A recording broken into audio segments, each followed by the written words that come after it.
Welcome to Chillin' 101. We hope this video helps. In this video, I will explain how to grow collard greens from the stem. First, choose a healthy collard green stem, ideally about 6 inches in length. Make sure it's firm and free of damage. Next, carefully remove all the lower leaves, leaving just a few small ones at the very top. This helps the stem focus its energy on root development. Finally, get a clean glass and fill it with fresh water, ready for the next step. Now, take your prepared collard stem and place it directly into the glass of water. It's important that at least 2 inches of the stem's base are fully submerged. Position the glass in a spot that receives bright, indirect sunlight, avoiding direct, harsh rays. Over the next 1 to 2 weeks, you should start to see small roots emerging. Remember to change the water every 2 to 3 days to keep it fresh and prevent any bacterial growth.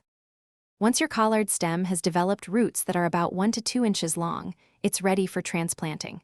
Choose a pot with good drainage or a spot in your garden with rich, well-draining soil.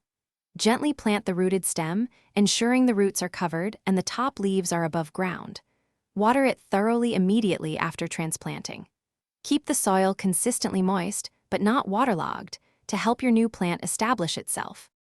Your collard greens will be ready for harvest in about 30 to 45 days after transplanting. To harvest, simply pick the larger, outer leaves, leaving the smaller, inner leaves to continue growing.